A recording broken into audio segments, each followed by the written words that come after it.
ভাই তোমরা যারা যারা ভাই টপ আপ করো ভাই, মানে বিকাশ থেকে নগদ থেকে যাই করো টপ আপ করো, মানে এই যে একটা ওয়েবসাইট আছে টপ আপ রুম ভাই, এতে কেন ভাই এখান থেকে ভাই কেউ ভাই টপ আপ করবো না, আজ থেকে ভাই সতর্ক ভাই, সতর্ক ভাই, এদিক থেকে ভাই কেউ টপ আপ করবে না। কারণ ভাই দেখো আমার 50 টাকা মাইরা দিয়েছে, 50 টাকা ভাই এটা কিছু না ভাই, মানে 50 টাকা এটা কিছু না, মানে আমার সাথে স্কেম হয়েছে, আরও তোমাদের সাথে স্কেম হতে পারে ভাই।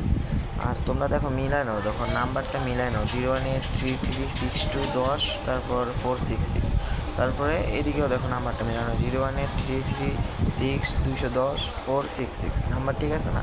তারপর ট্রানজ্যাকশন আইডি সব ঠিক আছে। তো এইদিকে ভাই দুঃখিত দেখা গেল, দেখো আমরা আবার বার হইলাম, বার হয়ে ঢুকা মানে আবার আমরা মানে অ্যাড মানি করবো, মানে ভাই যারা এই টপ আপ রুম থেকে ভাই টপ আপ করো ভাই, তারা মানে কেউ করবা না আর ভাই, মানে এটা পুরো স্ক্যামার একটা অ্যাপ ভাই, বুঝছো?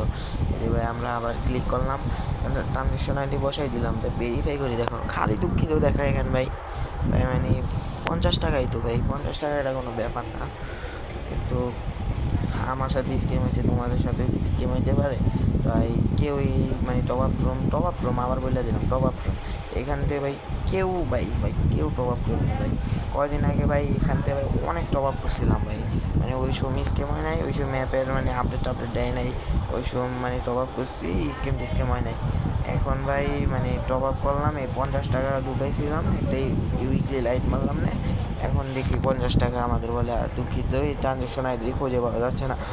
তো ভাই আমি তো সেম নাম্বারই দিছি, তো পাওয়া যায় না কেন? আর ভাই ওই যে ভাই হেল্প আছে না, ওই দিক থেকে মেসেজ দিলে মানে রিপ্লাই দিতে চায় না, বুঝছো ভাই?